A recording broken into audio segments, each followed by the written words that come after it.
Naomi Carter sat on the edge of the king-sized bed, reading the text message for the 5th time, her hands surprisingly steady. "Pack your things and be gone before I return on Friday. I'm starting fresh with Simone. The house, the cars, everything, you get nothing. You have 3 days. Don't make this harder than it needs to be. Trevor." 12 years of marriage reduced to a cold text message sent at 11:47 p.m. on a Tuesday. No phone call. No conversation. Just an order, as if she were an employee being terminated. Naomi looked around the master bedroom of their vacation home in the Hamptons. She had decorated this room herself 3 summers ago. Soft cream walls, elegant furniture, photos of their life together on the dresser. Now Trevor wanted her to pack it all up and disappear while he started a new life with his mistress. The thing was, Naomi wasn't surprised. She wasn't even hurt anymore. That ship had sailed 6 months ago. Instead, she smiled. Trevor had always underestimated her. 15 years together, 3 dating, 12 married, and he still saw her as the quiet, dependent wife who organized his life and smiled at his business dinners. He had no idea who she really was. More importantly, he had no idea what she knew. Naomi stood and walked to the window, looking out at the ocean under the moonlight. The waves rolled in steadily, predictably, just like Trevor's patterns. He was in Hawaii right now with Simone, posting photos on social media like he was already a free man. Sunset beach walks. Champagne dinners. Couple photos with filtered captions about new beginnings. He genuinely believed he held all the cards. He thought the business was his, the money was his, the properties were his. He thought Naomi would cry, beg, maybe hire some small-time lawyer who would get her a basic settlement while he rode off into the sunset with his 32-year-old mistress. What Trevor didn't know could fill volumes. He didn't know that Naomi had discovered the affair 6 months ago.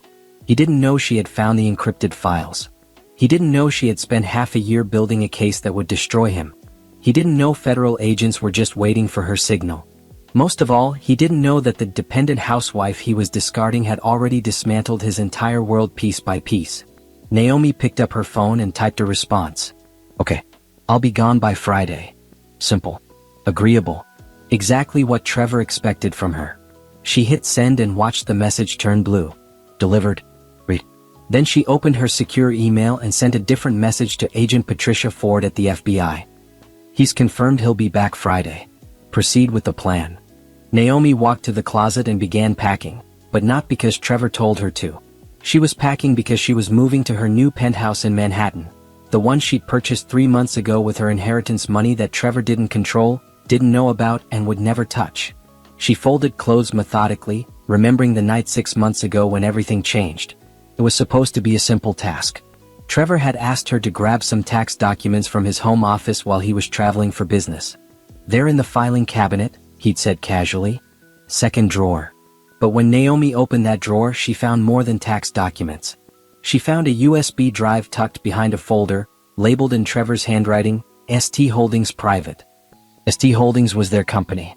Their joint real estate investment firm that they'd built together. Naomi handled operations and investor relations. Trevor managed finances and acquisitions. Or so she thought. Curiosity got the better of her. She plugged the drive into her laptop. What she found made her blood run cold. Spreadsheets showing double accounting. Investor money diverted to offshore accounts. Property flips with fabricated sale prices. Fraudulent loan applications. Commission theft.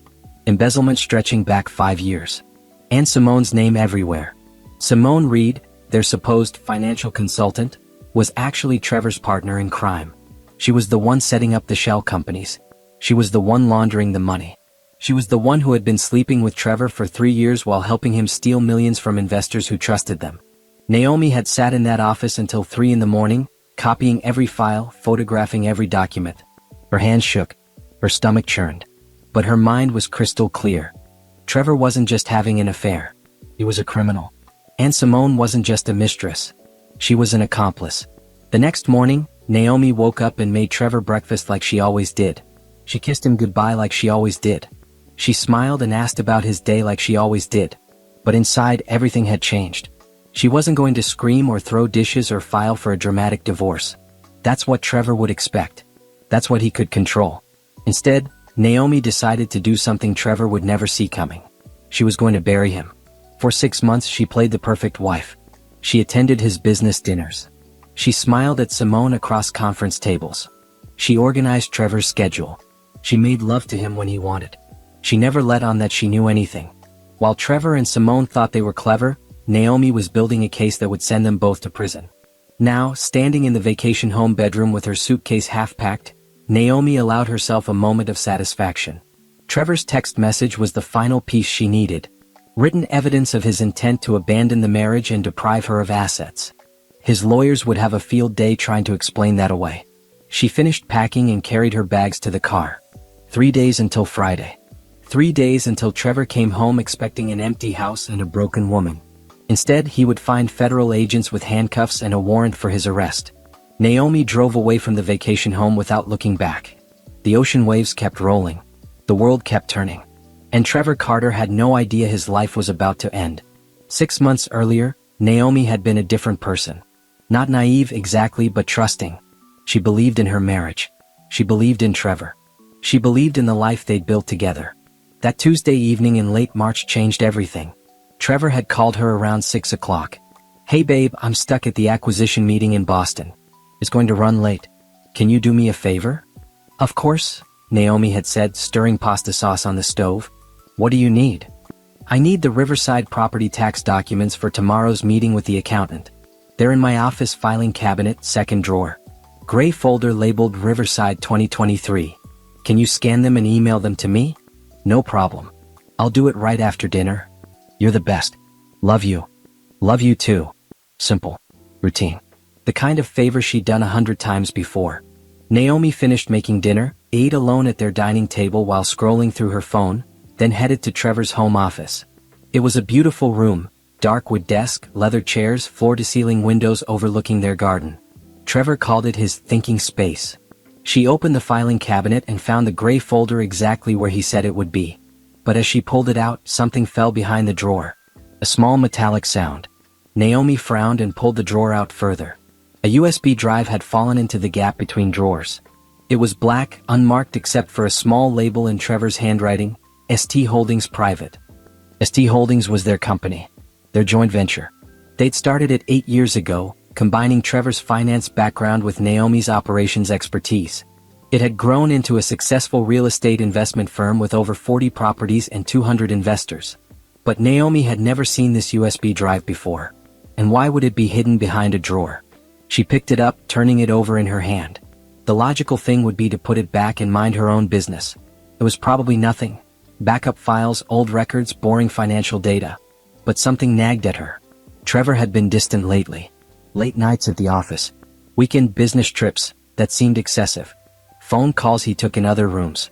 Naomi told herself she was being paranoid. Trevor loved her. They had a good marriage. She was just letting her imagination run wild. Still, her hand moved toward her laptop almost on its own. She plugged in the drive. The files were organized in folders. Accounts 2019 to 2023. Simone projects. Offshore transfers. Commission adjustments. Naomi clicked on the most recent folder. What she saw made her stomach drop. Spreadsheets filled the screen. Column after column of numbers. But these weren't the numbers she saw in their official company reports. These were different. Hidden accounts. Money being moved in ways that made no sense for legitimate business. She opened another file. Investor statements, but they showed different returns than what ST Holdings reported publicly. Someone was skimming. Someone was lying to investors about where their money was going. Naomi's hands began to shake. She opened more files. Property purchases with inflated prices. Sales with deflated prices. The difference pocketed through shell companies. Fake invoices. Fabricated expenses. Then she opened the folder labeled Simone Projects. Simone Reed, their financial consultant. The woman who had joined their team 3 years ago with impeccable credentials and a Harvard MBA. The woman Naomi had personally hired after being impressed with her presentation on investment strategies. Simone's folder contained bank account information. Transfers from ST Holdings accounts to personal accounts in her name. Shell company registrations listing her as director. Property deeds with her signature. And photos. Naomi clicked on the photos folder with trembling fingers. Trevor and Simone. On a beach. In a restaurant. In a hotel room. Intimate. Romantic. Clearly lovers. The timestamps went back 3 years. 3 years of lies. 3 years of an affair. 3 years of Simone playing the professional colleague while sleeping with Naomi's husband. But the affair was almost secondary to the other discovery. The photos proved they were together. The financial documents proved they were stealing together. Trevor and Simone had been running a systematic fraud scheme. They were embezzling from ST Holdings. They were lying to investors. They were stealing millions of dollars and hiding it in offshore accounts. Naomi sat frozen in Trevor's office chair, staring at the screen. Her entire world had just collapsed. Her marriage was a lie. Her business partner was a criminal. The woman she trusted was both her husband's mistress and his accomplice in fraud. The pasta sauce she'd eaten threatened to come back up. But beneath the nausea and shock, something else stirred. Something cold and calculating. Naomi had spent 12 years taking care of Trevor, managing his life, organizing his world, making him look good. She'd given up her own career ambitions to help build ST Holdings. She'd smiled at investor dinners and smoothed over Trevor's occasional rudeness. She'd been the glue holding everything together. And this was how he repaid her. Not just an affair. Not just betrayal. But criminal fraud that could destroy innocent investors who trusted them. Families who put their retirement savings into ST Holdings. Small business owners who believed in their vision. Trevor and Simone weren't just cheating on her. They were thieves. Naomi's shock began to harden into something else. Determination. She looked at the clock. 9:15 p.m. Trevor wouldn't be home until tomorrow afternoon at the earliest. She had time. Naomi created a new folder on her personal laptop, one Trevor didn't have access to. Then she began copying files. Every spreadsheet. Every document. Every photo. Every piece of evidence. It took 2 hours. Her eyes burned. Her back ached. But she didn't stop. When she finished, she had copies of everything. Proof of embezzlement. Proof of investor fraud. Proof of money laundering. Proof of the affair. Naomi ejected the USB drive and carefully placed it back where she'd found it, behind the filing cabinet drawer. Trevor couldn't know she'd discovered it. Then she scanned the tax documents he'd actually asked for and emailed them to him like nothing had happened. She closed his office door and walked back to the kitchen. The dinner dishes were still in the sink. The pasta pot needed to be washed. Everything looked normal. But nothing was normal anymore. Naomi walked upstairs to their bedroom. The bedroom where she'd slept next to Trevor for 12 years, trusting him, loving him, building a life with him. She didn't cry. The tears would come later, in private moments over the following weeks. But that night she didn't cry. Instead, she lay in bed staring at the ceiling, her mind racing. Trevor thought he was smart. He thought he'd covered his tracks. He thought Naomi was just the supportive wife who didn't ask too many questions. He was wrong. Naomi had spent years managing operations for ST Holdings. She understood business. She understood finance. She understood how to build a case. And now she understood exactly what Trevor and Simone had done. The question was, what would she do about it? By the time the sun rose, Naomi had made her decision. She wasn't going to confront Trevor. She wasn't going to scream or throw things or demand explanations. That would only put him on guard. Instead, she was going to do what she did best. She was going to be methodical, thorough, and patient. She was going to investigate, gather evidence, build an airtight case, and then she was going to destroy them both. The morning after discovering the USB drive, Naomi woke up before Trevor's alarm. She made coffee, started breakfast, and put on the same calm face she'd worn for 12 years of marriage. When Trevor came downstairs, she greeted him with a kiss. "How was Boston?" she asked, setting a plate of eggs and toast in front of him. "Long, boring. The usual." Trevor scrolled through his phone while eating. "Did you get those tax documents to me? I sent them last night. Did you receive them?" "Yeah, perfect. Thanks, babe." Babe. The casual endearment he'd used while planning a life with someone else. Naomi poured herself coffee and sat across from him. "Simone called yesterday. Something about the quarterly reports." Trevor didn't even flinch at Simone's name. "Yeah, we're finalizing the investor statements. I'll handle it. Do you need me to review them? I usually check the numbers before they go out." "No, that's okay. Simone and I have it covered." Of course they did. They couldn't let Naomi see the real numbers. Trevor finished breakfast, kissed her forehead, and left for the office. Naomi watched his car disappear down their driveway. Then she went to work. Step 1 was securing her evidence. She created a cloud storage account Trevor didn't know about and uploaded all the files from the USB drive. Then she made encrypted backups on 2 separate external drives, which she stored in a safety deposit box at a bank across town. One Trevor had no connection to. Step 2 was research. Naomi spent the next week reading everything she could find about financial fraud investigations. She learned about forensic accounting, money laundering indicators, and the legal processes for reporting corporate crime. She joined online forums for fraud investigators. She read case studies of similar embezzlement schemes.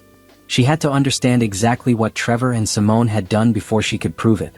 The files on the USB drive were damning, but Naomi needed more. She needed to trace where the money went. She needed to connect every fake transaction to real accounts. She needed evidence that would hold up in court. Step 3 was becoming invisible. For the next 5 months, Naomi played the perfect wife.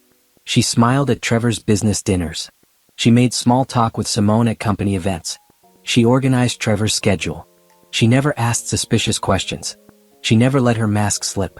At night, while Trevor slept beside her, Naomi worked. She tracked financial patterns. She cross-referenced property records. She documented every inconsistency between ST Holdings' public reports and the private files on the USB drive. She discovered that Trevor and Simone had been stealing in layers. First layer, inflating operating expenses. They would claim repairs cost $50,000 when they actually cost $30,000. The difference went into shell company accounts. Second layer, manipulating property values. They'd buy a property for $400,000, tell investors they paid $500,000, and pocket the difference. Then they'd sell for $600,000 but report $700,000 to investors, skimming again. Third layer, fake fees. Consulting fees to Simone's shell companies. Management fees to Trevor's offshore entities. None of it real. All of it theft. Fourth layer, false returns. They'd tell investors their properties were earning 8% annual returns when the real number was closer to 5%. The phantom 3% got diverted to their personal accounts. Over 5 years, Trevor and Simone had stolen approximately $7 million from ST Holdings investors. $7 million from hardworking people who trusted them. Naomi felt sick every time she calculated the numbers. But she kept working. She created detailed spreadsheets tracking every fraudulent transaction. She made timelines showing when money moved and where it went. She documented the shell companies, the offshore accounts, the fake invoices. She also started gathering physical evidence. When Trevor traveled for business, Naomi carefully photographed documents in his office. She found bank statements for accounts she'd never seen before. She found property deeds listing offshore companies as owners. She found email printouts discussing deals that had never been reported to investors. She photographed everything and returned it exactly as she found it. She also started recording conversations. Her phone had a voice memo app. Whenever Trevor took business calls at home, she recorded them. She captured him discussing deals with Simone. She captured him talking about hiding assets. She captured him laughing about investors who were too stupid to notice the discrepancies. Each recording was dated, labeled, and stored securely. Naomi also began monitoring Trevor's movements. She noticed patterns. Tuesday and Thursday nights he claimed to work late. But his car was registered on parking garage cameras at luxury hotels. The same hotels every time. She started checking those hotels' restaurants. Sure enough, reservation records showed bookings under Simone's name. Same dates. Same times. Naomi documented it all. But evidence alone wasn't enough. She needed expertise. She needed someone who could verify what she'd found and testify if necessary. That's when Naomi made her riskiest move. She used money from her inheritance, a trust fund from her grandmother that Trevor had never controlled or even knew the full amount of, to hire a forensic accountant. His name was Bernard Thompson, and he came highly recommended by the online fraud investigation forums. He specialized in corporate embezzlement cases and had testified in dozens of federal trials. Naomi met him at a coffee shop an hour outside the city, far from anywhere Trevor might go. "I need you to analyze financial documents," she told Bernard, sliding an encrypted drive across the table. "I believe my husband and his business partner have been embezzling from our company. I need proof that will hold up in court." Bernard was a small man with gray hair and sharp eyes behind wire-rimmed glasses. He looked at Naomi carefully. "Do you understand what you're asking? If this goes to criminal prosecution, you'll be testifying against your husband." "I understand. And you're prepared for that?" "I'm prepared for justice." Bernard nodded slowly. "Okay, let me review what you have. I'll need 2 weeks for a preliminary analysis." Those 2 weeks were the longest of Naomi's life. She went through the motions of her daily routine while waiting for Bernard's call. She attended a charity gala with Trevor. She had dinner with Simone and her boyfriend, A man who had no idea his girlfriend was sleeping with someone else. She smiled and laughed and pretended everything was fine. Finally, Bernard called. "Mrs. Carter, we need to meet. What you found, it's extensive. This isn't just embezzlement. This is securities fraud, wire fraud, money laundering. This is federal." They met again, this time at Bernard's office. He'd created a detailed forensic report, 200 pages documenting every fraudulent transaction, every stolen dollar, every lie told to investors. "The evidence is overwhelming," Bernard said. "Your husband and Ms. Reed have committed multiple felonies. If you take this to federal authorities, they'll prosecute." "How strong is the case?" "Based on what you've provided? Extremely strong. The documents alone are damning. Add in your testimony, the recordings, the physical evidence. They'll both go to prison." Naomi took a deep breath. "What do I need to do next?" "You need a criminal defense attorney.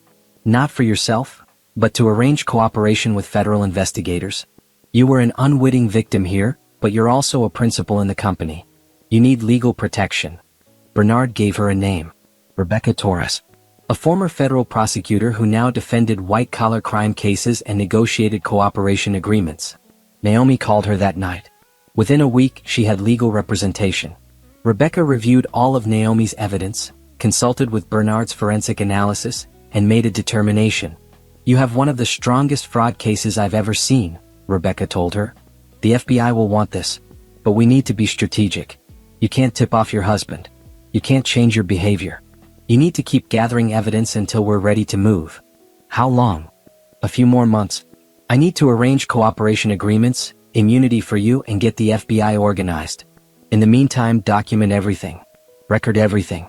Act normal." So Naomi did. For 3 more months, she lived a double life.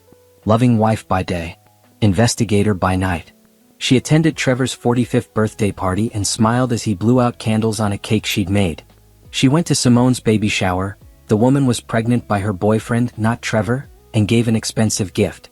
She made love to her husband and whispered that she loved him, all while building the case that would destroy him. By the time 6 months had passed since discovering the USB drive, Naomi had assembled an airtight case. She had financial records. She had recordings. She had testimony from Bernard. She had legal representation. She had FBI agents ready to move. All she needed was the right moment. That moment came when Trevor sent her that text message. "Pack your things and be gone before I return on Friday. I'm starting fresh with Simone." Perfect. Trevor was giving her a written confession of intent to defraud her of marital assets. His lawyers would never recover from that. Naomi replied simply, "Okay. I'll be gone by Friday." Then she sent a different message to Agent Patricia Ford. The trap was set. In 3 days, Trevor would walk into his own destruction. And Naomi would finally breathe free. Rebecca Torres's law office occupied the 40th floor of a downtown skyscraper. Windows overlooked the city. Everything was glass and steel and power. Naomi sat in a leather chair across from Rebecca's desk, 3 months after that first meeting. Between them lay stacks of documents, USB drives, and Bernard Thompson's forensic reports. "This is probably the most comprehensive evidence package I've seen from a civilian," Rebecca said, reviewing the latest additions to their file. "You've documented 5 years of systematic fraud. Every stolen dollar. Every fake invoice. Every offshore transfer. Is it enough?" Naomi asked. "It's more than enough. The question is strategy. How do we time this for maximum impact while protecting you legally?" Rebecca pulled up a document on her computer screen. "Here's what we know Trevor and Simone have done. First, securities fraud. They lied to investors about property values and returns. That's federal. Second, wire fraud. They used electronic transfers to move stolen money. Also federal. Third, money laundering. They created shell companies to hide the stolen funds. Also federal. Fourth, embezzlement from a corporate entity. That's state and federal. Fifth, tax evasion. They didn't report the stolen income. IRS loves that one. How long could they go to prison? Each count carries different sentences, but combined? Trevor's looking at 20 to 30 years if convicted on all charges. Simone probably 15 to 20 as an accomplice. And they will be convicted. Your evidence guarantees it." Naomi felt a strange mix of satisfaction and sadness. She'd loved Trevor once. But that man was gone, if he'd ever really existed. "What about the investors?" she asked. "Can they get their money back?" "Some of it. Asset forfeiture will recover what's traceable.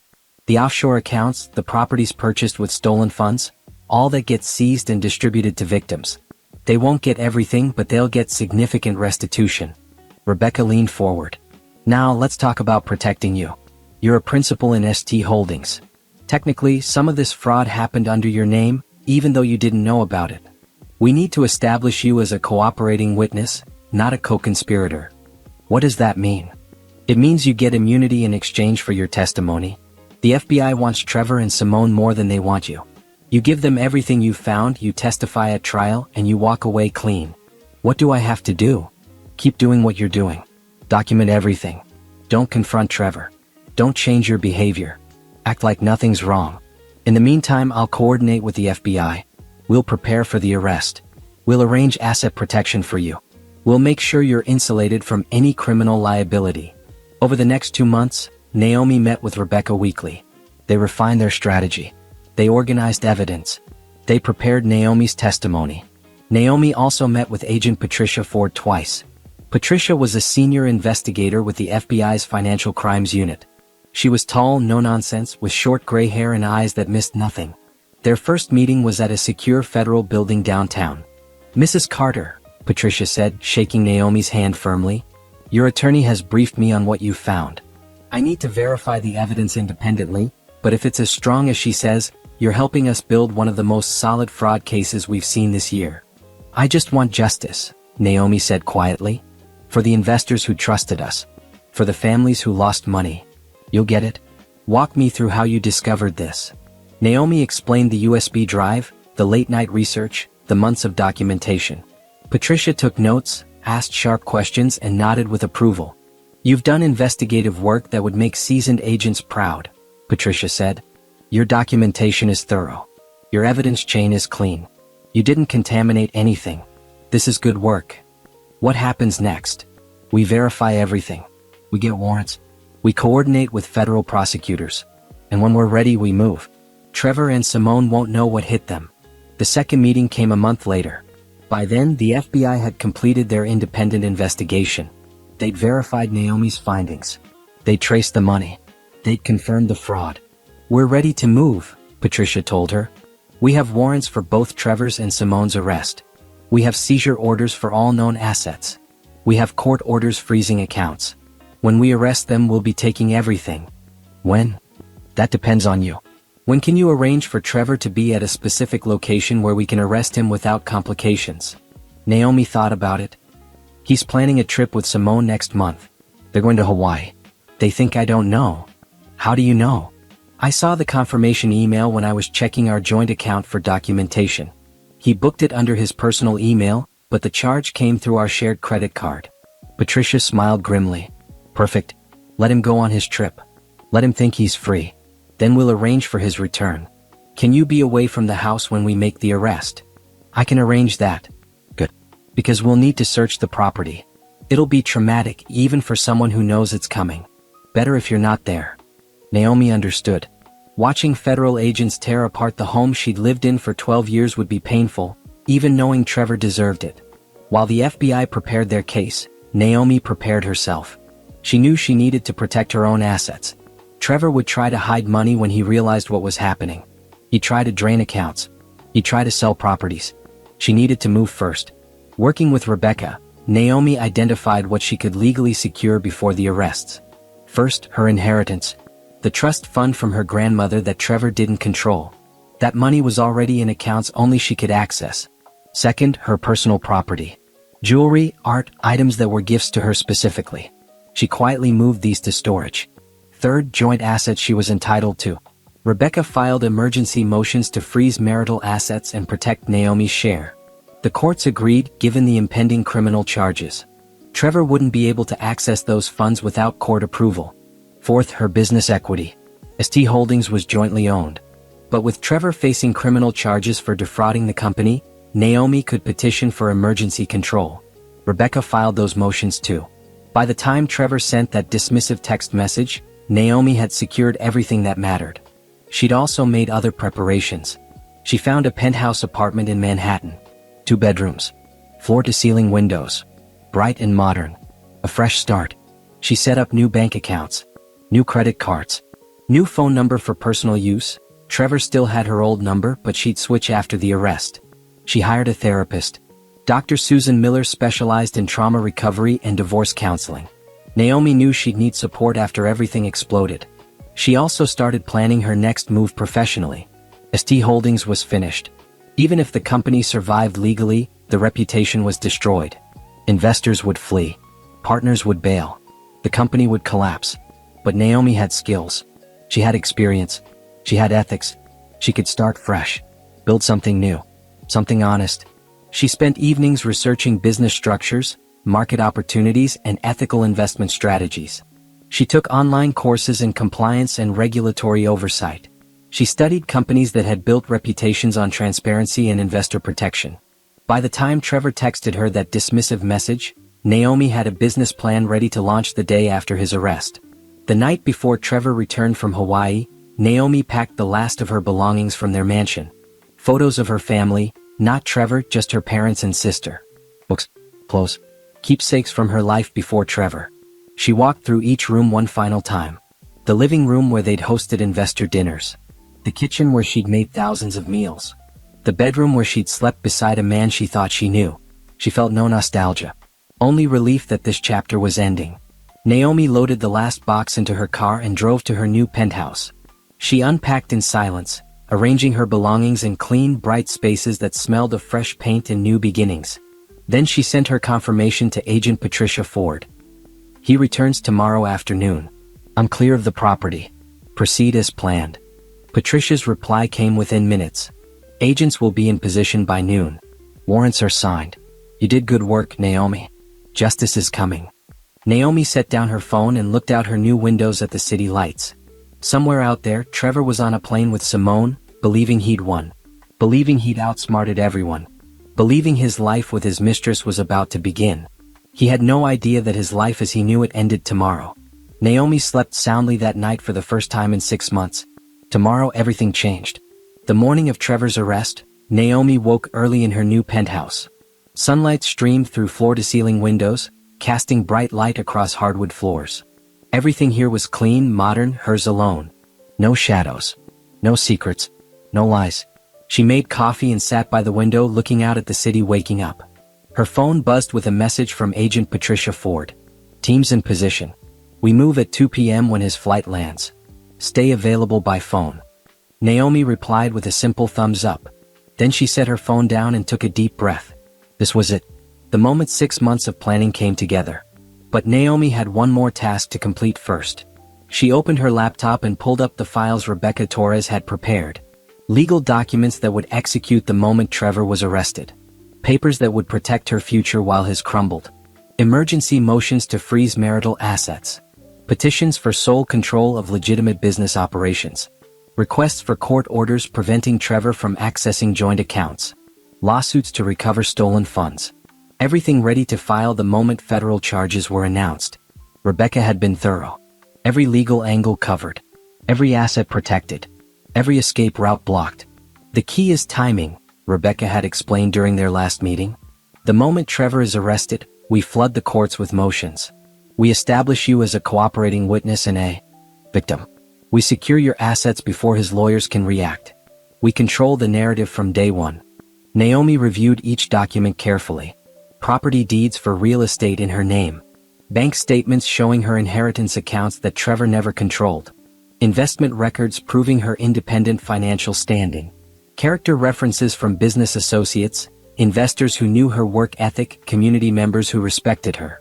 She'd spent 6 months not just building a case against Trevor, but building a foundation for her own future.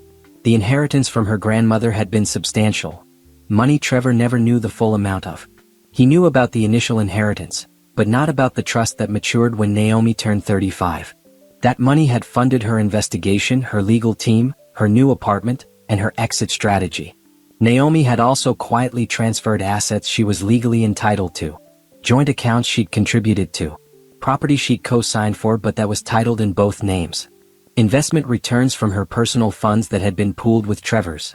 Rebecca had been clear, take only what's yours. Don't touch what's his. Don't give his lawyers ammunition to claim you're stealing. We want you to look like the innocent spouse protecting herself from a criminal. So Naomi had been scrupulous. Every dollar she moved, she documented. Every asset she secured, she proved ownership of. Her hands were clean. The phone buzzed again. Patricia Ford. Trevor's flight landed. He's heading home. ETA to residence is 45 minutes. We're moving into position. Naomi's heart rate picked up. This was happening. Really happening. She stood and paced her apartment. Despite months of planning, the reality felt surreal. In less than an hour, Trevor would be arrested. His life would implode. Everything he thought he controlled would vanish. Another text, this time from Rebecca. All motions ready to file. The moment FBI confirms arrest, I'm submitting everything to the court. By end of business today, your assets will be protected, and Trevor won't be able to touch anything without court approval. Are you ready? Naomi typed back, I'm ready. But was she? 6 months ago, she'd been a wife. A business partner. Part of a team, or so she thought. Now she was preparing to watch her husband be arrested, her marriage end, her company collapse. Yet beneath the nervousness was something stronger. Certainty. Trevor had made his choices. He'd lied. He'd stolen. He'd betrayed her and dozens of innocent investors. He'd planned to discard her like trash while keeping everything they'd built together. He'd underestimated her completely. And now he'd face consequences. Naomi's phone rang. Patricia Ford. We have him, Patricia said without preamble. Trevor just pulled into his driveway. 4 agents are approaching the vehicle now. Do you want me to stay on the line? Yes, Naomi whispered. She heard background noise. Voices. Car doors. Then Patricia's voice became distant as she spoke to someone else. Subject is exiting the vehicle. He looks confused. Approach now. Naomi's hand trembled holding the phone. Patricia's voice returned, clearer now. Trevor Carter, FBI. You're under arrest for securities fraud, wire fraud, embezzlement, and money laundering. You have the right to remain silent. Even over the phone, Naomi heard Trevor's voice. What is this? There's been a mistake. No mistake, Mr. Carter. We have extensive evidence of your fraudulent activities with ST Holdings. Turn around and put your hands behind your back. This is insane. I want my lawyer.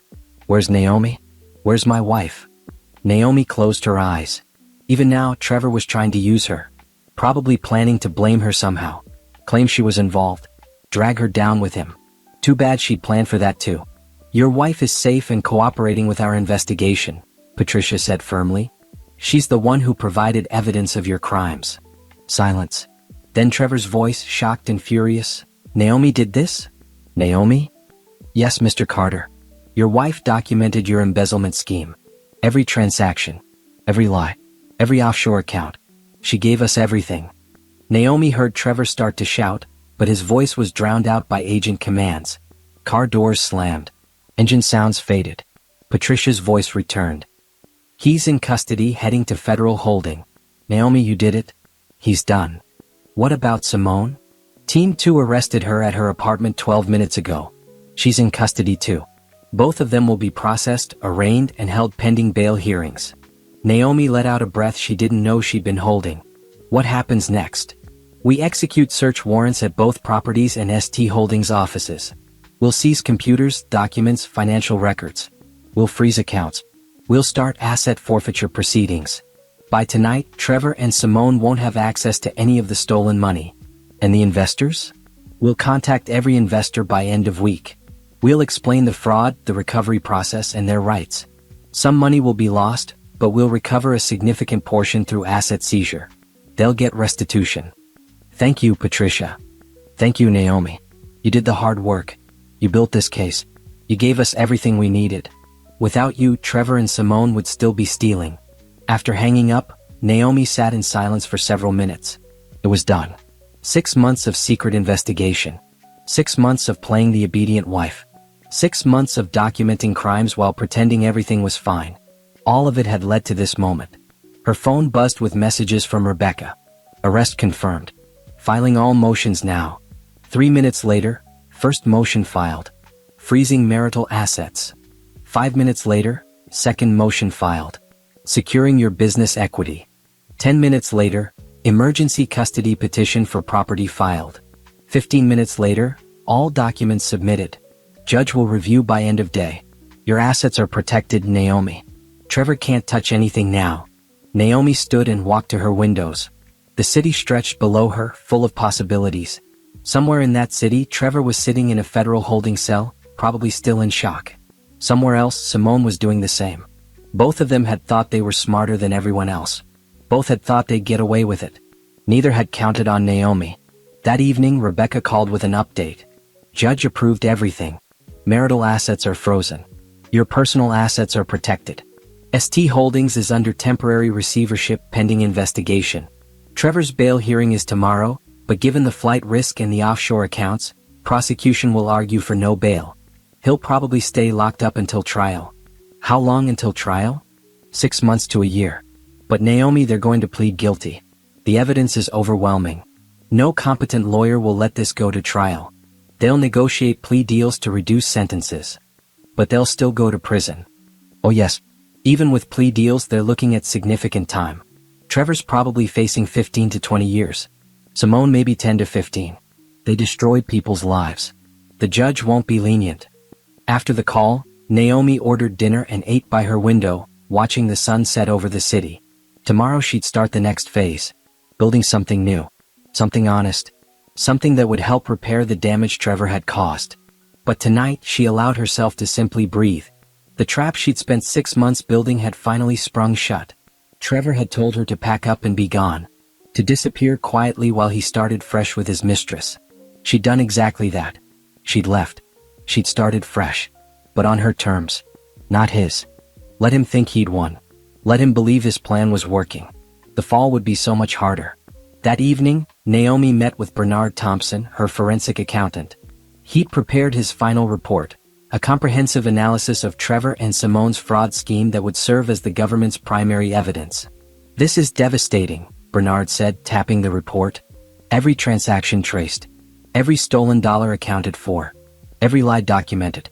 I've testified in dozens of fraud trials. This is the most airtight case I've ever seen. Will they definitely go to prison? Absolutely. The evidence is overwhelming. Any competent lawyer will tell them to plead guilty and negotiate for reduced sentences. But even with cooperation, they're looking at serious time. Trevor's probably facing 15 to 20 years minimum. Simone maybe 10 to 15. And the investors? Asset recovery will return a significant portion of stolen funds. Not everything, some money is gone forever. But between seized properties, frozen accounts, and restitution orders, most investors will recover 60 to 70% of losses. It's better than nothing. After the meeting, Naomi walked through Manhattan streets as evening fell. The city pulsed with life. People heading home from work, couples going to dinner, tourists taking photos. Normal people living normal lives. Tomorrow Trevor's normal ended forever. Day 3 arrived with crystalline clarity. The morning sky was bright blue. Naomi woke feeling calm. Today was the day.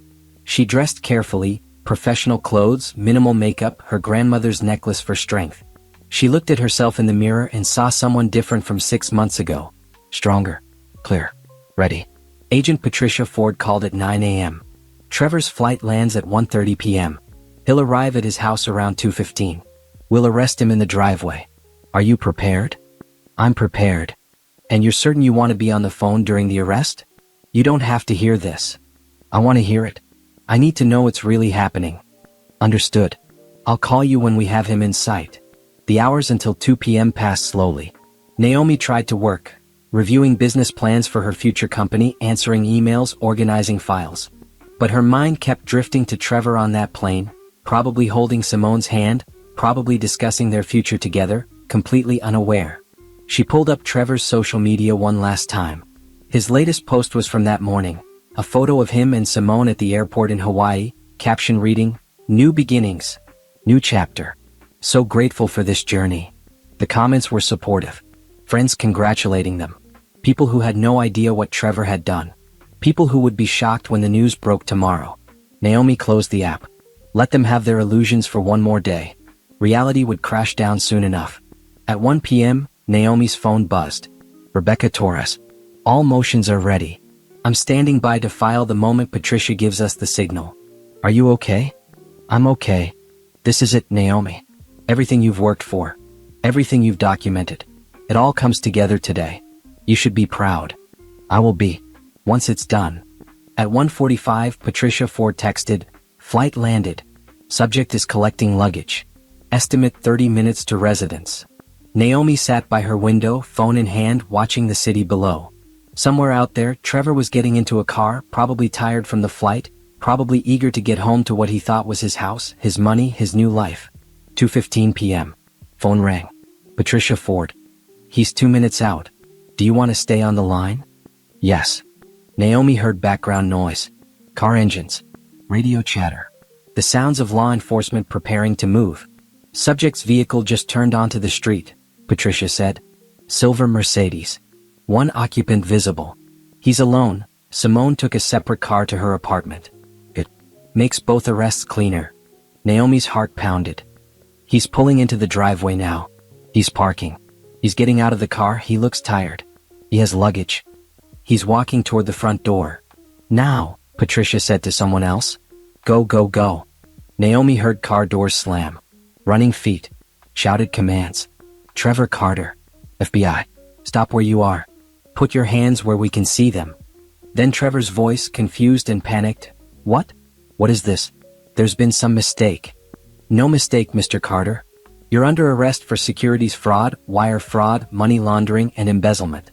Turn around and place your hands behind your back." "This is insane. I'm a businessman. I haven't done anything wrong." "Where's Naomi? This is my house. You can't do this." "Your wife is cooperating with our investigation, Mr. Carter. She's the one who provided evidence against you." Silence. Naomi imagined Trevor's face, the shock, the disbelief, the dawning horror. "Naomi?" His voice was barely audible. "Naomi did this?" "Yes, Mr. Carter. Every document. Every transaction. Every offshore account. Your wife documented everything." Then Trevor's voice rose to a shout. "That's impossible. She doesn't know anything. She's just a housewife. She doesn't understand business. This is a mistake." Naomi smiled grimly. Even now, Trevor couldn't believe she'd outsmarted him. "You have the right to remain silent," Patricia continued. "Anything you say can and will be used against you in a court of law. You have the right to an attorney." Car doors slammed. Engine started. The sounds faded. "He's in custody," Patricia said into the phone. "Clean arrest." He's shocked. Didn't resist. "Naomi, it's done." "He's done." Naomi let out a breath. "Thank you." Team 2 just confirmed. Simone Reed arrested at her apartment. Both subjects in custody. Both heading to federal holding. Your nightmare is over. After hanging up, Naomi sat in silence. 6 months of planning. 6 months of pretending. 6 months of building a case while living with a man who was planning to betray her. It was finally over. Her phone buzzed with a message from Rebecca. "All motions filed. Court approval expected within hours. Your future is secure." Naomi stood and walked to her window. The city stretched below, full of light and possibility. Somewhere in that city, Trevor sat in a federal holding cell, probably still processing what had happened. He told her to pack up and be gone. To disappear quietly while he started fresh. She'd done exactly that. But she'd taken his future with her. Trevor Carter had imagined his return from Hawaii 100 different ways. Walking into his mansion. Pouring a drink. Maybe ordering dinner. Simone would come over later. They'd celebrate their new beginning. Naomi would be gone just like he'd ordered. Instead, he was sitting in a federal holding cell, wearing an orange jumpsuit, trying to understand how his life had imploded in under 10 minutes. The cell was small, concrete walls, metal bench, toilet in the corner. No windows. Just fluorescent lights that buzzed constantly. The smell of disinfectant mixed with sweat from previous occupants. Trevor sat on the bench, head in his hands, replaying the arrest over and over. He'd pulled into his driveway, tired from the flight, already planning what he'd do first. Check that Naomi had actually left. Make sure she hadn't damaged anything out of spite.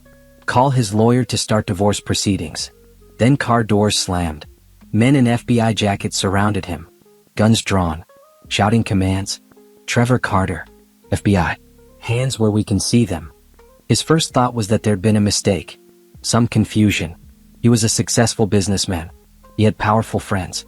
This would get cleared up quickly. Then Agent Ford said those words. "Your wife is cooperating with our investigation. She's the one who provided evidence against you." Trevor's world stopped. Naomi? Quiet, dependent Naomi who organized his schedule and made his meals? Naomi who didn't ask questions about his business dealings? Naomi who he just ordered to pack up and leave? That Naomi had documented his crimes? Impossible. But as they drove him to the federal building as agents listed charges, securities fraud, wire fraud, embezzlement, money laundering, Trevor began to realize the impossible had happened. Naomi had known. For how long? How had she found out? What evidence did she have? Now, sitting in this cell, Trevor tried to piece together what had gone wrong. He'd been so careful. The offshore accounts were hidden. The shell companies were untraceable. The fake invoices looked legitimate. Only he and Simone knew the truth. They'd covered their tracks perfectly. But somehow Naomi had uncovered everything. Trevor's lawyer, Paul Hendricks, arrived 3 hours after the arrest.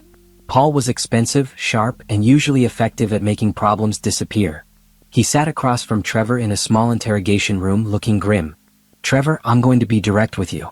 You're in serious trouble. The evidence against you is extensive. I've reviewed the preliminary charges. They have documentation of systematic fraud going back 5 years. Bank records, property transactions, offshore account statements, recorded conversations." "How?" Trevor asked. "How did they get all that?" "Your wife, Naomi, provided everything. She's been working with federal investigators for months. She has forensic accountants, financial analysts, and a cooperation agreement giving her immunity in exchange for testimony." Trevor's stomach dropped. Immunity? She was part of ST Holdings. She co-signed documents. How does she get immunity? Because she documented everything showing she was unaware of the fraud. She has evidence proving you and Simone hid your activities from her. She's positioned herself as a victim and a cooperating witness. The FBI believes her. This is insane. Naomi doesn't understand business. She just handled operations and investor relations. She couldn't have done this alone. Paul leaned forward. "Trevor, I need you to understand something. Your wife isn't the person you thought she was. She spent 6 months building an airtight case against you. She hired a forensic accountant. She hired a criminal defense attorney. She documented every fraudulent transaction. She recorded your conversations. She photographed documents in your office. She tracked your movements. She traced money to offshore accounts. She did all of this while pretending nothing was wrong. While sleeping beside you. While making you dinner. While smiling at your business events." Trevor felt sick. All those months he'd been planning his new life with Simone, Naomi had been destroying him. While he dismissed her as a simple housewife who didn't understand his business, she'd been documenting his crimes. "What about Simone?" he asked. "Arrested at the same time. She's in custody. Same charges, though as an accomplice rather than primary perpetrator. She's looking at 10 to 15 years if convicted. You're looking at 20 to 30. I want to fight this. We can beat this." Paul shook his head. "Trevor, no. The evidence is overwhelming. If we go to trial, you'll be convicted on every charge. The recordings alone are damning. You discussing hiding assets, manipulating investor statements, laundering money. Add the financial documents, the forensic analysis, Naomi's testimony. You have no defense. So what do I do?" "You plead guilty. You cooperate with prosecutors. You show remorse. Maybe we can negotiate down to 12 to 15 years instead of 20 to 30. But you're going to prison, Trevor. That's not negotiable. The question is for how long?" Trevor wanted to argue. Wanted to insist there was another way. But looking at Paul's serious face, he realized the truth. He was finished. That night in his cell, Trevor couldn't sleep. He kept thinking about Naomi. Quiet Naomi who he'd taken for granted. Naomi who he'd ordered to leave via text message. Naomi who he'd assumed would just accept her fate while he started fresh with Simone. She destroyed him instead. How had he missed it? Were there signs he'd ignored? Moments when she'd seemed different? He remembered now, small things. Times when she'd asked about investor statements and he'd brushed her off. Times when she'd offered to review financial reports and he'd said Simone had it handled. Times when she'd been quiet at dinner, watching him with an expression he couldn't read. She'd been investigating him. Right under his nose. While he'd been texting Simone about their future, Naomi had been photographing documents. While he'd been planning Hawaiian vacations, she'd been meeting with FBI agents. The woman he'd dismissed as simple had outmaneuvered him completely. 3 cells down, Trevor heard someone crying. Another inmate also arrested today. Trevor wondered what that person had done. Drugs? Theft? Surely nothing as stupid as underestimating your own wife. Morning came with harsh fluorescent lights and the clang of metal doors. Trevor was transferred to federal detention pending his bail hearing. The hearing was held that afternoon. Trevor stood before Judge Patricia Morrison, wearing prison clothes, hands cuffed. Paul Hendricks argued for bail. "Your Honor, Mr. Carter is a respected businessman with deep ties to the community. He's not a flight risk. He should be released pending trial." The federal prosecutor, Assistant U.S. Attorney James Chin, stood to respond. "Your Honor, Mr. Carter has offshore accounts in 3 countries. He has access to millions in hidden assets. He has a passport. He has demonstrated a pattern of deception spanning years. He is absolutely a flight risk. The government requests he be held without bail." Judge Morrison reviewed the documents in silence. Then she looked at Trevor with sharp eyes. "Mr. Carter, the evidence presented suggests you've spent years lying to investors, hiding assets, and defrauding people who trusted you. The prosecution has documented offshore accounts, shell companies, and systematic theft. Under these circumstances, I cannot reasonably believe you won't attempt to flee the country. Bail is denied. You'll be held in federal custody pending trial." The gavel came down. Trevor was led back to his cell. No bail. No freedom. He'd remain locked up until trial, which could be months away. That night, lying on the metal bench, Trevor finally accepted the truth. Naomi had won. Completely and utterly. She'd taken everything from him. His freedom, his business, his future. She turned his own crimes into the weapon that destroyed him. And he'd made it so easy for her. He'd dismissed her, underestimated her, treated her like she was nothing. Now he had nothing. Somewhere out there, Simone was in a similar cell, facing similar charges. The woman he'd planned a future with was now just another inmate. Their relationship, built on lies and stolen money, had crumbled the moment reality caught up. And Naomi? Trevor had no idea where she was. Living free. Living comfortable. Living well on assets he couldn't touch. She told him she'd be gone by Friday. She'd kept that promise. But she'd taken his entire world with her when she left. 6 months after Trevor's arrest, the courtroom was packed. Investors who'd lost money. Media covering the high-profile fraud case. FBI agents who'd worked the investigation. And Naomi Carter, sitting in the witness section, ready to testify. Trevor sat at the defense table in a gray suit his lawyer had brought, looking thinner and older than he had 6 months ago. Beside him, Paul Hendricks shuffled papers with the resigned air of a lawyer who knew he'd lost before proceedings even began. At a separate table, Simone Reed sat with her attorney. She looked exhausted, her former confidence completely gone. Her boyfriend had left her within days of the arrest. Her family had disowned her. She was alone. Judge Patricia Morrison presided over the proceedings with stern efficiency. She'd reviewed all evidence during preliminary hearings. She'd seen the financial records, the recordings, the documentation. She knew exactly what Trevor and Simone had done. The trial wasn't really about guilt or innocence. Both defendants had pleaded guilty as part of negotiated deals. This was sentencing. The question wasn't if they'd go to prison, but for how long. Assistant U.S. Attorney James Chin stood to present the government's case. Your Honor, Trevor Carter and Simone Reed engaged in a systematic fraud scheme spanning 5 years. They stole approximately $7 million from investors who trusted them with their life savings. They created shell companies to launder money. They fabricated financial statements. They lied repeatedly to federal regulators. They showed no remorse until they were caught. Chin presented chart after chart showing the fraud. Each fake invoice. Each manipulated property sale. Each offshore transfer. The scope was staggering. These defendants didn't just steal money. They destroyed lives. Families lost retirement savings. Small business owners lost their investments. People trusted Mr. Carter and Ms. Reed with their financial futures, and that trust was systematically exploited. Then Chin called witnesses. Investors who'd lost everything. A woman who'd invested her inheritance, gone. A man who'd put his small business profits into ST Holdings, stolen. A retired couple who trusted Trevor with their retirement fund, depleted. Each testimony was heartbreaking. People who'd worked their entire lives, who'd saved carefully, who trusted the wrong people with their dreams. Naomi watched from her seat, feeling the weight of each story. These were the victims Trevor had dismissed as too stupid to notice discrepancies. These were the lives he'd destroyed for money to fund vacations with his mistress. Then it was her turn to testify. Naomi walked to the witness stand, right hand raised, swearing to tell the truth. She looked out at the courtroom, Trevor avoiding her eyes, Simone staring at the table, investigators watching carefully. Chin approached with respect. Mrs. Carter, can you describe your role at ST Holdings?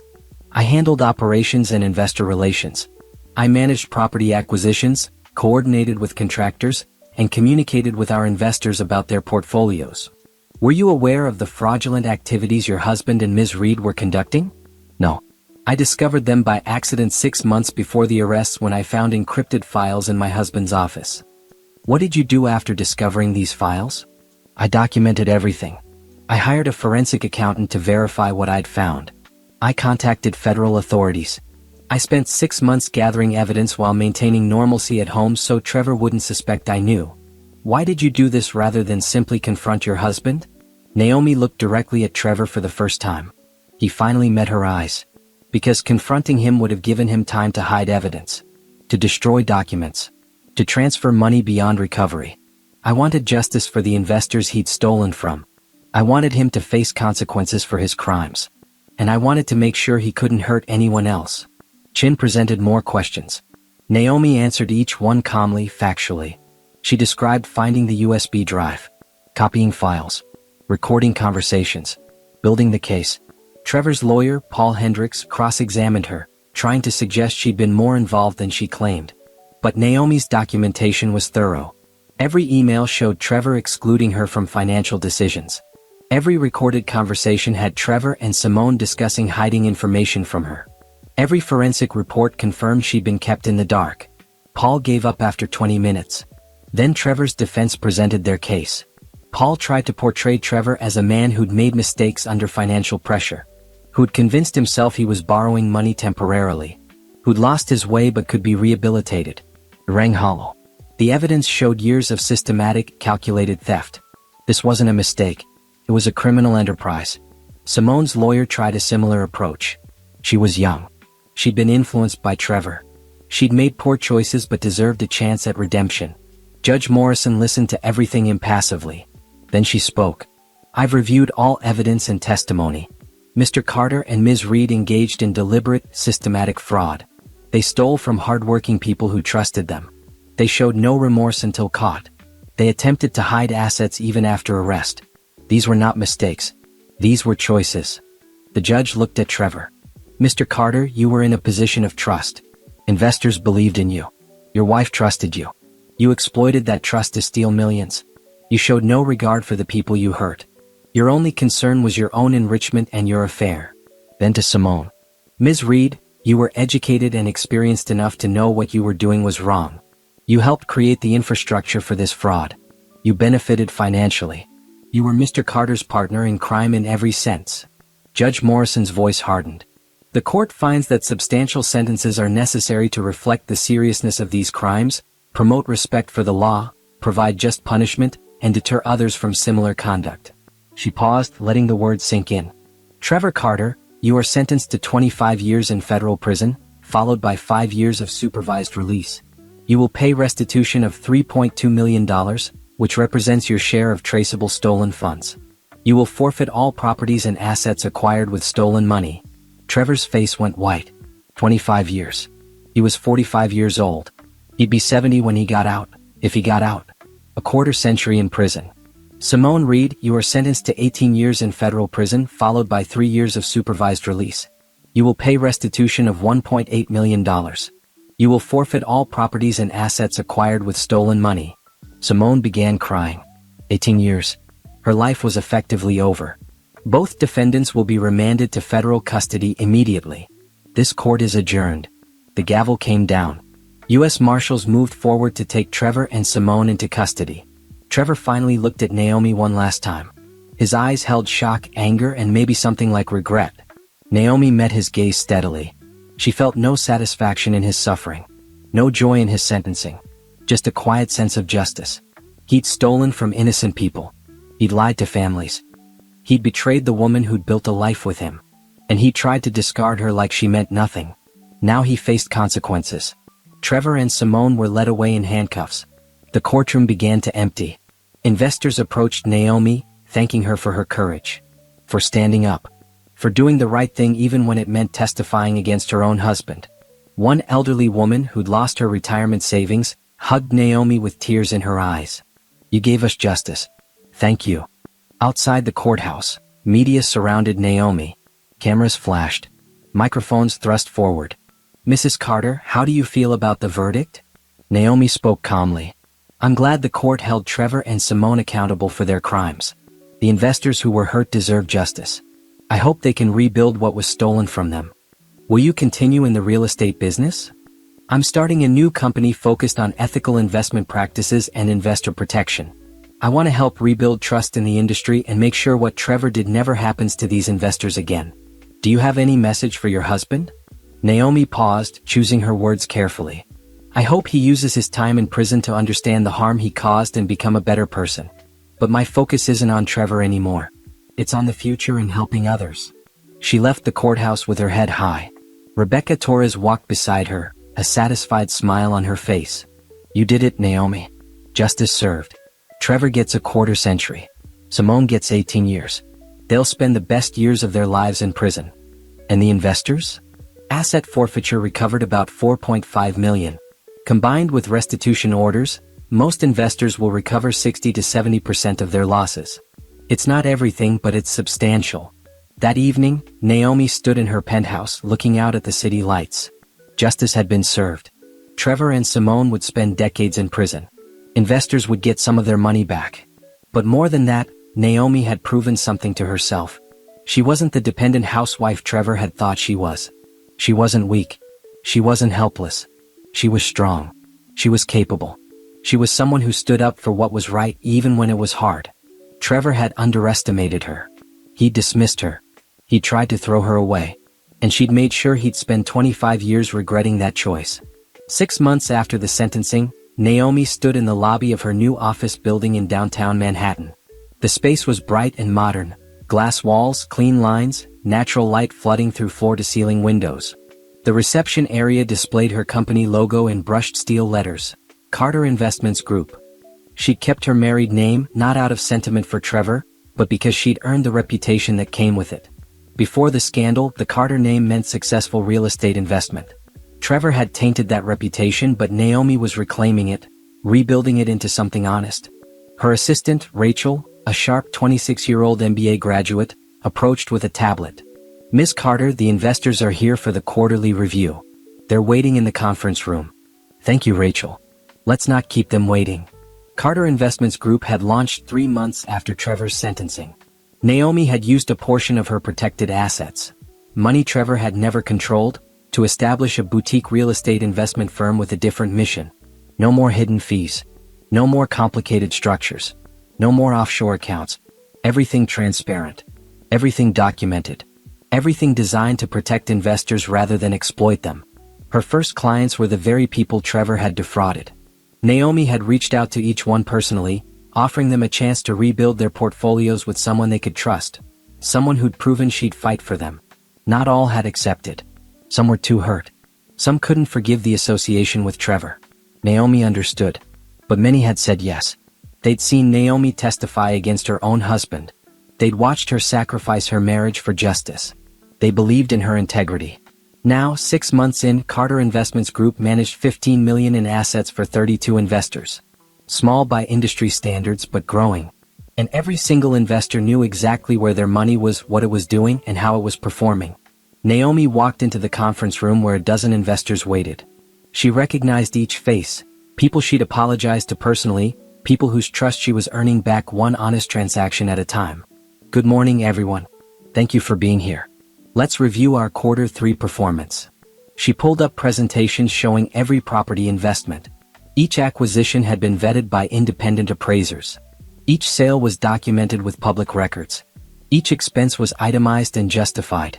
As you can see, our portfolio returned an average of 6.2% this quarter. That's slightly above market average and significantly above our projected conservative estimates. All returns are net of fees, which remain at our standard 2% management rate. No hidden costs, no surprise deductions. An older gentleman, Robert Chin, raised his hand. He'd lost nearly $100,000 to Trevor's schemes. Naomi, I just want to say thank you. I know this isn't easy for you rebuilding while your husband's name is in the news.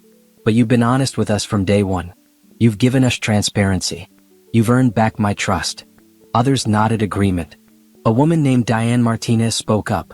My retirement fund is growing again. I thought I'd lost everything. Now I have hope. Naomi felt emotion tighten her throat. This was why she'd done it.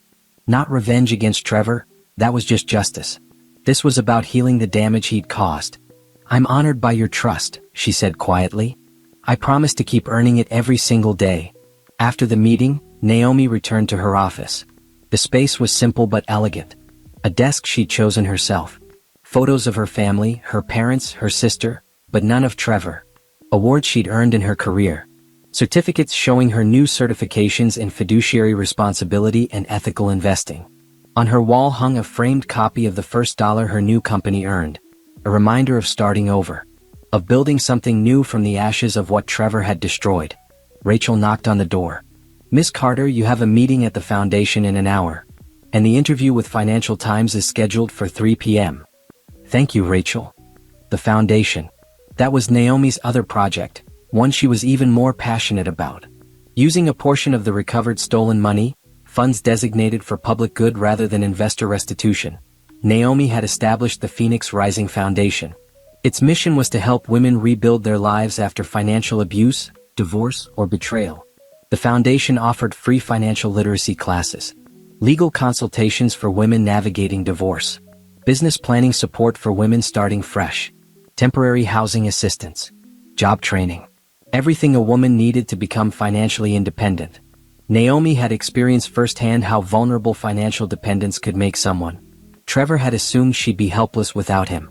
He'd been wrong, but only because Naomi had resources Trevor didn't know about. Most women weren't that fortunate. Most women facing what Naomi had faced would have been left with nothing. The foundation aimed to change that. Naomi arrived at the foundation headquarters 30 minutes later. The building was in a revitalized neighborhood, brick exterior, bright interior, welcoming and safe. Inside, classrooms buzzed with activity. Women learning budgeting skills. Others in legal consultations. Some attending business planning workshops. The foundation director, Patricia Williams, met Naomi at the entrance. Patricia was a former social worker with 30 years of experience helping women escape abusive situations. Naomi, you need to see this. Patricia led her to a classroom where 20 women sat attentively as an instructor explained investment basics. These women are all starting over, Patricia said quietly. Bad divorces. Financial abuse. Some fled with nothing but their children. 3 months ago they didn't know what a 401k was. Now they're learning to build wealth, protect assets and secure their futures. Naomi watched the class, feeling a sense of purpose she'd never experienced during her years at ST Holdings. That company had been about profit. This foundation was about people. After touring the facility, Naomi sat down with Patricia in her office. How are we doing on funding? Naomi asked. Very well. Between the recovered funds from Trevor's case, private donations and the fundraiser you hosted last month, we're fully funded for the next 2 years. We can expand programming and help more women. I want to add a shelter component. Temporary housing for women who need a safe place while they rebuild. Patricia nodded enthusiastically. I was hoping you'd say that. I've been researching properties. There's a building near here that would be perfect. 20 units, safe neighborhood, close to public transit. Let's do it. Get me the numbers. I'll make it happen. After the foundation meeting, Naomi returned to her office for the Financial Times interview.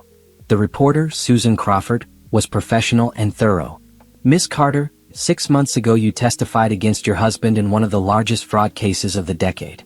Now you're running a successful investment firm and a foundation for women. How did you move forward so quickly? Naomi considered the question carefully. I don't think I moved forward quickly. I spent 6 months investigating Trevor's crimes before he was arrested. I spent that entire time planning what I'd do after. I knew I wanted to help the investors he'd hurt. I knew I wanted to prevent other women from experiencing what I experienced. So when the trial ended, I was ready. Do you ever regret testifying against your husband? No. Trevor committed serious crimes. He hurt innocent people. Justice required accountability. I don't regret standing up for what was right. Have you spoken to Trevor since his sentencing? No. I have nothing to say to him. That chapter of my life is closed. What do you want people to know about your new company? I want investors to know that ethical business is possible. That transparency and profit aren't mutually exclusive. That you can build wealth without exploiting people. Carter Investments Group represents everything Trevor's company wasn't: honest, clear, and designed to protect the people who trust us with their money. The interview ended. Susan packed up her recording equipment. "For what it's worth, Miss Carter, I admire what you've built. You could have walked away from the industry entirely. Instead, you're rebuilding it better." After Susan left, Naomi stood at her office window looking out at the city. The sun was setting, casting everything in shades of blue and silver, cool, clear, honest light. 6 months ago, she'd watched Trevor be sentenced to 25 years. She'd felt justice served but also emptiness. A whole chapter of her life closed. A marriage ended. A partnership destroyed. But from that ending came something new. Carter Investments Group. The Phoenix Rising Foundation. A life built on her terms, not Trevor's. She'd started with nothing but her integrity and her grandmother's inheritance. Now she had a growing business, investors who trusted her, and a foundation helping hundreds of women. Trevor had tried to throw her away. Told her to pack up and be gone. Assumed she was nothing without him. Instead, she'd become more than she'd ever been with him. The phoenix had risen from the ashes. And she was just getting started. 1 year after Trevor's sentencing, Naomi Carter stood before a room full of investors, business leaders and media at the annual Real Estate Ethics Summit. She'd been invited as keynote speaker, a recognition of how far she'd come in such a short time. The conference hall was packed. People wanted to hear from the woman who'd exposed one of the decade's largest fraud schemes and then rebuilt her career on the foundation of transparency and ethics. Naomi wore a tailored blue suit, professional, powerful, hers. She designed her entire wardrobe during the past year. No more dressing to compliment Trevor at events. These clothes reflected who she was becoming. The moderator introduced her. Naomi Carter transformed personal tragedy into a mission for industry reform. After exposing her husband's fraud scheme, she founded Carter Investments Group and the Phoenix Rising Foundation. Please welcome Naomi Carter. Applause filled the room. Naomi walked to the podium, looking out at hundreds of faces. "Thank you for that introduction," she began.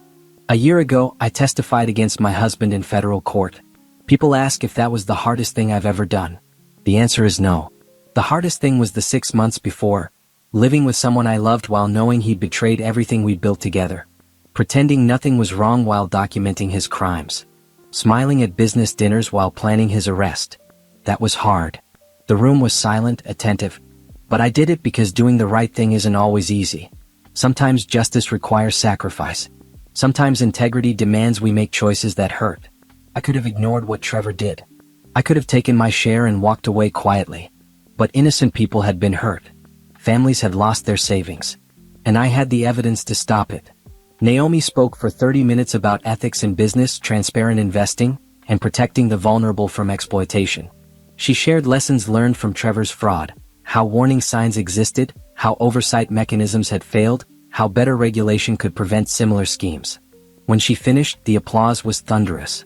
During the Q&A session, questions came rapidly. How do you rebuild trust in an industry after fraud? Through consistency. You do the right thing every single day until people believe you. There are no shortcuts. Do you ever feel bitter about what happened? Sometimes. I lost 12 years of my life with someone who lied to me. But I gained clarity about who I am and what matters. I'll take that trade. What advice would you give to other women facing betrayal? Document everything. Protect yourself financially. Don't assume love means honesty. And know that you're stronger than you think. You can survive this and build something better. After the conference, Naomi returned to her office.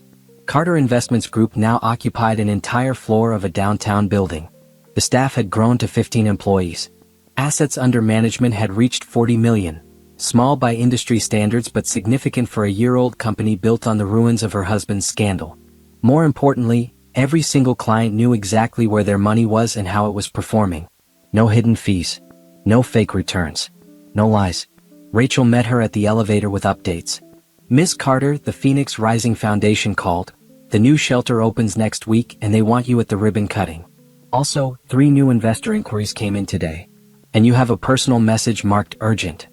"Who from?" Rachel hesitated. "Trevor Carter. He's requesting a visit." Naomi stopped walking.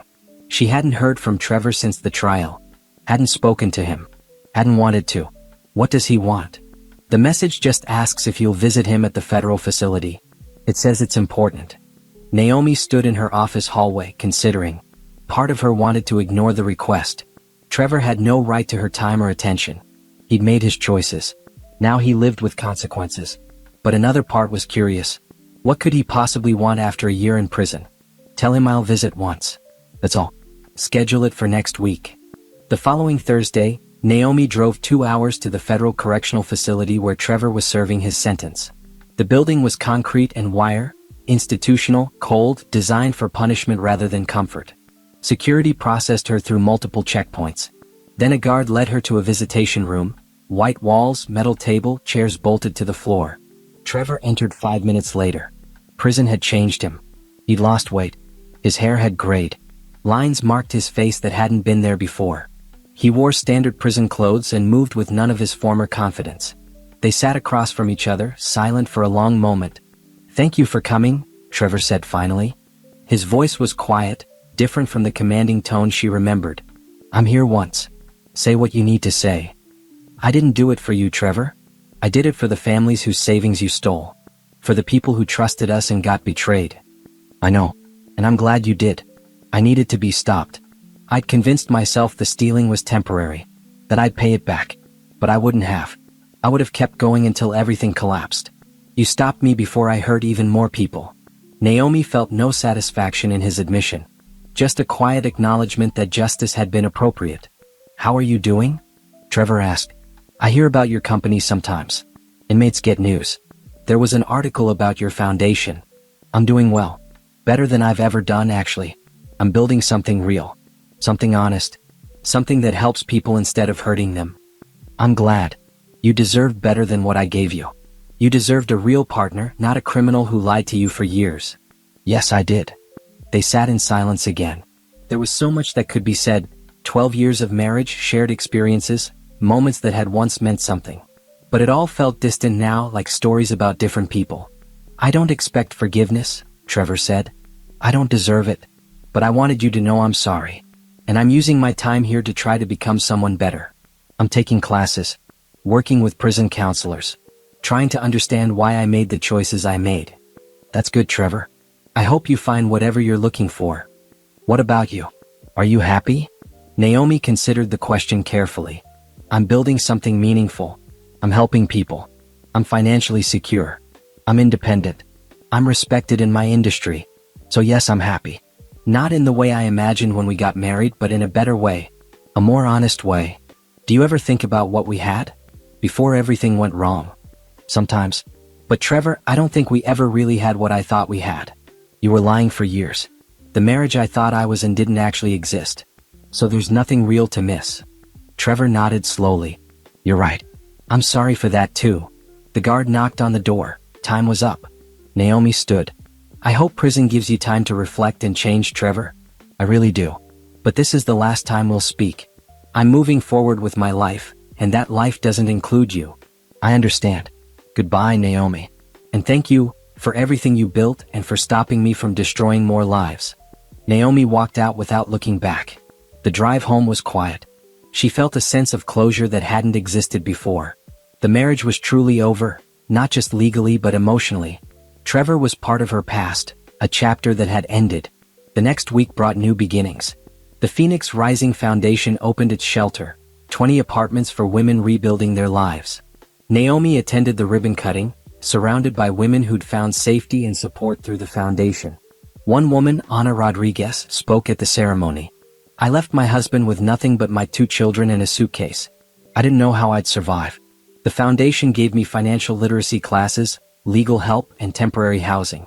Now I have a job, an apartment, and a plan for my future. The foundation gave me my life back." Watching Ana speak, Naomi felt purpose deeper than anything she'd experienced at ST Holdings. Making money was fine. But helping people rebuild their lives? That was meaningful. Carter Investments Group continued growing.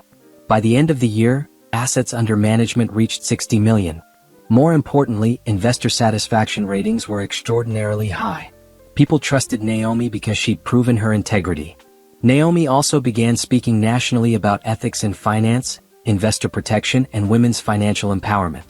She testified before congressional committees about regulatory reform. She wrote articles for financial publications. She became a voice for transparency in an industry often built on opacity. And personally, Naomi was thriving. She decorated her penthouse exactly as she wanted: bright spaces, clean lines, art she loved. She traveled, Paris, Tokyo, Barcelona, places Trevor had never wanted to visit. She reconnected with friends she'd neglected during her marriage. She took up painting. She joined a book club. She lived. One evening, standing at her penthouse windows watching the city lights, Naomi reflected on the journey from that devastating text message to this moment. Pack your things and be gone before I return. I'm starting fresh with Simone. Trevor had meant those words to diminish her, to reduce her to someone who could be ordered around and discarded, someone whose only value was in service to him. Instead, those words had freed her. They pushed her to uncover the truth, to build a case, to seek justice, to start fresh on her own terms. Trevor was in prison for 24 more years, serving time for his crimes. Simone was serving 17 more years. The investors they'd hurt had received substantial restitution and were rebuilding their portfolios, many with Naomi's help. And Naomi? She'd built an empire of her own. Not through theft or lies, but through integrity and hard work. She'd proven that success didn't require exploitation. That business could be ethical. That strength meant standing up for what's right even when it's hard. Trevor had told her to make sure she was gone before he returned. She'd done exactly that. She'd left the person she'd been, the dependent wife who didn't ask questions. The woman, I wanted to apologize. For everything. For the lies. For the theft. For Simone. For how I treated you. For telling you to pack up and leave. For thinking you were just someone I could discard. Naomi studied him. The apology sounded genuine, but she'd been fooled before. Is that all? No. I wanted to tell you that I understand now what you did. I spent a year thinking about it. You could have confronted me. You could have just divorced me. But you did something harder. You made sure the investors got justice. You built a case so solid I couldn't escape. You protected people I'd hurt. I hated you for that at first. But now I understand it was the right thing to do. Who trusted too easily. The partner who assumed love meant honesty. That person was gone. In her place stood someone stronger. Someone who'd faced betrayal and chosen justice over bitterness. Someone who'd turned personal tragedy into meaningful work. Someone who'd proven that the best revenge wasn't destruction, it was building something better. Naomi's phone buzzed with a message from Rachel. New investor inquiry, $50 million portfolio. They specifically requested you because of your reputation for ethics and transparency. Shall I schedule a meeting? Naomi smiled and typed back, schedule it. Let's show them what honest business looks like. She set down her phone and looked out at the city lights, bright, clear, full of possibility. This was her life now. Not the life she'd planned 12 years ago when she married Trevor. But a better life. A more honest life. A life built on her own terms. Trevor had tried to discard her, assuming she was nothing without him. Instead, she'd proven she was everything she'd always been. Only now she knew it too.